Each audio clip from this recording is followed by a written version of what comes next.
ابھی تھوڑی دیر پہلے رانا ثناء اللہ صاحب بولے, میں نے اس کا قصہ سنوایا بھی, اس پہ آپ کا کیا کامنٹ ہے؟ وہ کہتے ہیں جی بالکل ٹھیک ہے کہ مریم نواز شریف صاحبہ کل کہہ رہی تھی, یعنی پہلے کہہ رہی تھی. ہاں جی ہاں جی, میں حیران ہوں کہ جس وقت ایک ملک جو ہے وہ بین الاقوامی سطح پہ بھیک مانگتا پھر رہا ہے پچھلے کئی مہینوں سے, اور اس کو پچھلے کئی مہینے تک آئی ایم ایف کی طرف سے بھی یہی جواب ملتا رہا کہ جب تک امریکنز کلیئر نہیں کر دیتے تب تک یہاں سے ڈیل کلیئر ہونی مشکل ہے.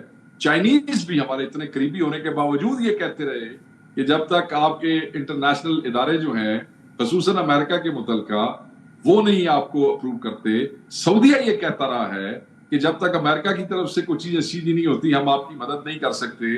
اس حکومت نے امریکہ کو راضی کرنے کے لیے کتنے ترلے کیے ہوں گے, کون کون آدمی گیا, کیسے وزیر اعظم نے کیا کیا, کس بھی اس ملک کے ترلے کیے کہ امریکہ سیدھا ہو جائے. اس حکومت کا ایک وزیر نئے آنے والے صدر کو الیکشن جیتنے کے بعد, یعنی کہ ابھی الیکشن ختم ہو چکا ہے, اس کے بعد وہ کہہ رہا ہے وہ جھوٹا ہے اور وہ مطلب ہے کہ چڑھائی کی ہے اس نے اور وہ ڈھیٹ ہے.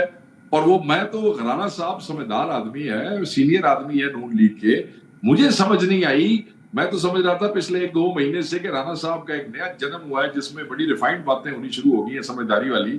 رانا صاحب تھے اپنا وہ 10 سال پرانے والے رانا صاحب بن گئے. رانا صاحب نے آپ ان کو اپریشیٹ عمران کرنا نا کہ صاحب اگرچہ ٹرمپ منتخب ہو گیا ہے, دنیا کا طاقتور ترین آدمی بن گیا, پھر بھی اپنی رائے سے انہوں نے یو ٹرن نہیں لیا. اگر وہ مختلف بیان دیتے تو آپ کہتے دیکھو چاپلوسی کر رہے, دیکھو لیٹ گئے ٹرمپ کے آگے, کل تک گالیاں دے رہے تھے آج لیٹ گئے. وہ میں آپ کو بتاتا ہوں, نہیں اس میں ان کی پذیرائی نہیں ہوگی.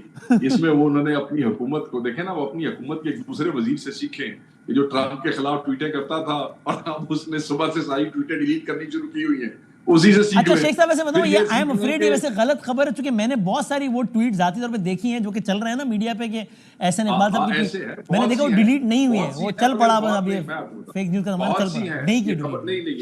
نہیں خبر غلط نہیں ہے, بہت سی ہیں جو موجود ہیں اور بہت سی ہیں جو ڈیلیٹ کی گئی ہیں. میں کچھ ایسی خبریں جن کے بارے میں نے خود دیکھا نا کہ یہ والے ٹویٹ ڈیلیٹ ہوئے ہیں, ایگزیکٹلی وہ ٹویٹ میں نے دیکھے ان کے اکاؤنٹ پہ ہیں. عمران خان صاحب کی عمران کی محبت میں وہ اتنی لمبی ٹویٹس ہے اور ایک اتنی بڑی تعداد ہے کہ جو جہاں تک کور کر سکے وہاں تک کور ہو گیا.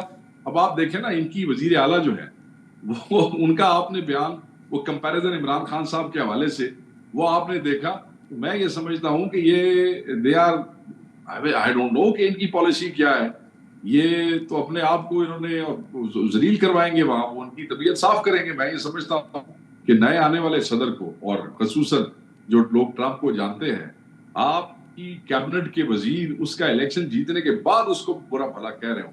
تو آپ کہہ رہے ہیں اب ٹرمپ انتظامیہ کی طبیعت صاف کرے گی اس بیان پہ کہ تمہارا وزیر داخلہ یہ بولتا پھر رہا ہے نیشنل ٹیلی ویژن پہ. میں آپ کو یہ بتاتا ہوں, میں نے ایک دفعہ ایز اے منسٹر ایک ملک کے حوالے سے on the floor of the house میرے کچھ جذبات تھے, میں نے وہ کر دیے. کین یو امیجن کہ 2 ملکوں نے میرے خلاف خط لکھا وزارت خارجہ کو کہ اس نے ہمارے بارے میں یہ بات کی ہے, آپ اسے کہیں کہ یہ اپولوجائز کرے. تو ملکوں کی طرف سے اسٹیبلشمنٹس بھی ریاکٹ کرتی ہیں جب آپ ان کے اوپر گفتگو کرتے ہیں اور آپ ان کے صدور کو یا وزرائے اعظم کو جو ہے وہ آپ چھیڑتے ہیں. ایسی بات کوئی نہیں ہے. تو میں یہ سمجھتا ہوں انہوں نے ساتھ میں یہ بھی کہا ہے وقاص صاحب, جو کہ ابھی میں نے چلایا نہیں, جو کہ ظاہر طویل گفتگو تھی, کہ ہمارا نہیں خیال کہ امریکہ, لیکن اگر امریکہ مانگے تو ہمیں دے دینا چاہیے. وہ باہر جائیں گے, یعنی امریکہ کا اس کو باہر بھیج دینا چاہیے باہر, پھر 10-12 سال تک واپس تو آ نہیں سکیں گے, ان کی سیاست بھی خراب ہوگی خان صاحب کی, اور ہمیں ایسا کرنا چاہیے کہ اس کے بدلے عافیہ صدیقی لے لینا چاہیے اور عمران خان دے دینا چاہیے باہر. یہ بھی کہا انہوں نے. پہلی بات تو یہ ہے جی کہ یہ پروپیگنڈا نا پچھلے 3-1 دنوں سے ان کے 2-4 وزیر کر چکے ہیں. وزیر دفاع بھی یہ کہہ چکے ہیں. ابھی آپ نے مجھے بتایا کہ رانا ثناء اللہ صاحب نے بھی کہا. جی ہاں. میں صرف ان کو یہ بتانا چاہتا ہوں کہ یہ میاں نواز شریف نہیں ہے جو ہر دفعہ باہر والوں سے ڈیل کر کے بھاگ جاتے ہیں, کبھی جہاز منگا لیتے ہیں, کبھی یہاں سے بستے اٹھا کے چلے جاتے ہیں. اس آدمی کا نام ہے عمران احمد خان نیازی. عمران خان, آپ الٹے لٹک جائیں. خان نے کہا کہ میں مرتا مر جاؤں گا, میں غلام نہیں بنوں گا, میں ملک چھوڑ کے نہیں جاؤں گا. قطری جہاز تو انہوں نے ایسے کر کے منگوا لیا تھا, اگر خان چاہے تو 1 سیکنڈ میں یہاں پہ لائن لگ جائے, مگر وہ قربانی دے رہا ہے اس قوم کے لیے, اس قوم کے بچوں کے لیے. ایک مثال قائم کی ہے اس نے کہ آئی ایم ناٹ اے سسی, میں کوئی بزدل آدمی نہیں ہوں, میں کسی جیل سے نہیں ڈرتا ہوں, میں اس عیاشی کی زندگی کا وہ نہیں ہوں جس کے یہ قائل ہیں اور جس کے بعد جیلوں میں ان کی مہندیاں اترتی ہیں. یہ ایک دلیر آدمی ہے, دلیر لیڈر ہے, وہ دنیا ادھر کی ادھر ہو جائے, وہ باہر جانا آپشن ہی نہیں ہے عمران خان کے لیے. صرف ان کو شرم کرنی چاہیے کیونکہ ان کا ماضی یہی ہے, ان کی پریکٹس. ہن بھی نہ رولا بنیا نا کوئی, یاد کرنا, ہن بھی ویکھو نا کان دا انفیکشن ہویا تے وزیر اعلیٰ صاحب چلے گئے نے اتنے لندن. ہن بھی کل کوئی رولا بنیا, کوئی اپسیٹ ہوا, کوئی قوم غصے میں آ گئی تو سارے دوڑ جان گے. انہیں کسی نے اتنے نہیں رہنا, رہ جائے گا اللہ کا نام تے عمران خان رہ جائے گا اتنے, انہوں نے کسی نے نہیں رہنا. سو ان کو شرم کرنی چاہیے کہ جب خود اپنی پارٹی میں ایسے معاملات ہوں تو ان ذمہ دار عہدوں کے اوپر بیٹھ کے ایسی گفتگو نہیں کرنی چاہیے ان کو, جس میں جب بندہ آپ کھانا ہوئے تو کسی نے گل نہیں کرنی چاہیے, ہماری پنجابی میں کہتے ہیں. آخری بات ذرا یہ بس یہ اس حوالے سے کر لیتے ہیں, آج ذرا انٹرنیشنل سیاست میں زیادہ بات ہو گئی. بس یہ 9 نومبر کو کیا فائنل کال دینے جا رہے ہیں؟ یہ تاثر مل رہا ہے علی امین صاحب کی باتوں سے کہ فائنل بتانے جا رہے ہیں آپ کہ جناب ہم اس تاریخ کو یہاں آ رہے ہیں اور پھر واپس نہیں جائیں گے جب تک خان نے, اس طرح کا کچھ ہونے لگا ہے؟ نہیں, 9 کو تو سر احتجاجی جلسہ ہے, ایک 1 ڈے ایونٹ ہے. اس میں یہ جلسہ ہی ایک مشاورتی سیشن ہوگا اور جو عوام کے ساتھ ہوگا, ساری قیادت, ہر ضلع کی قیادت, ہر ضلع کے ایم این اے, ایم پی اے, ہارا جیتا سب وہاں پہ موجود ہوں گے. پبلک سے بھی یہ توقع کی جاتی ہے کہ مشوروں کی بجائے وہاں پہ پہنچے اور پہنچ کے وہاں بیٹھ کے مشورے دیں کہ آپ ہمارے ساتھ مل کے ٹیئر گیس, ربر بلٹس اور اس حکومت کی فسطائیت جو ہے وہ پیش کرنے کو تیار ہیں یا نہیں.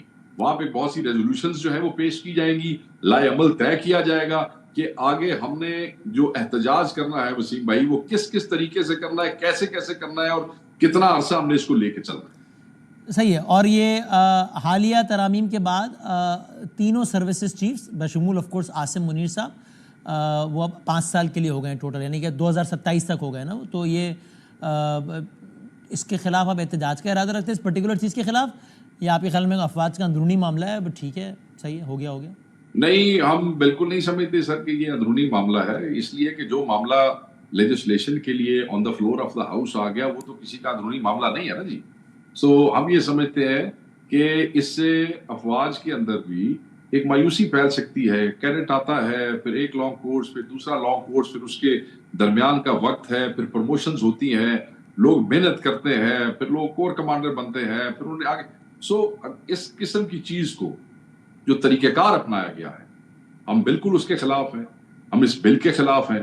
ہم یہ سمجھتے ہیں کہ اتنا اہم ایشو پارلیمنٹ کے فلور پہ ڈسکس ہونا چاہیے, اس کے اوپر ڈیلیبریشن ہونی چاہیے تھی جو کہ ہر بل کے لیے ضروری ہے. اب کیا یہ آپ کی ذاتی رائے, چونکہ سلمان اکرم راجہ صاحب تو انہوں نے بھی طریقہ کار پہ ویسے اختلاف کیا جیسے آپ کر رہے ہیں, لیکن انہوں نے کہا انہی الفاظ میں کہ بہرحال یہ اندرونی معاملہ ہے افواج کا اور ہو گیا اب ہم آگے بڑھتے ہیں. وسیم بھائی, اگر آپ ان کے بیان سے پہلے کے 2 جملے اور 2 جملے بعد کے اگر اس پہ غور کریں, جس پہ کسی نے غور کرنا مناسب نہیں سمجھا, تو انہوں نے بالکل کہا کہ جی یہ غلط ہے اور یہ ہونا ہی نہیں چاہیے تھا, ہم اس کی مخالفت کرتے ہیں. تو جب اگلا جملہ اتنا اسٹرانگ ہو گیا تو تسی پچھلے جملے کو کیوں پھاڑ کے بیٹھ گئے؟ نہیں, یعنی اس کے خلاف آپ مزاحمت کا بھی اعلان یعنی ارادہ رکھتے ہیں اس پرٹیکولر چیز کے خلاف بھی؟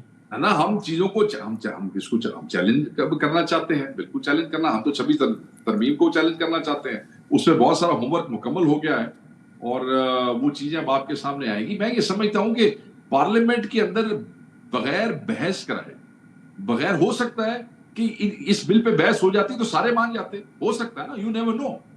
مگر یہ کوئی طریقہ کار ہے؟ آپ ایک چیز ٹھیک بھی کرنا چاہتے ہیں تو جب اس کو غلط طریقے سے کریں گے تو اس کو کوئی قبول نہیں کرے گا. اتنی کیڑی آگ لگی ہوئی سی کہ کسی نے اپنے وزیراں نو بھی نہیں پتہ لگن دیتا بھی کی آ رہا جی بل.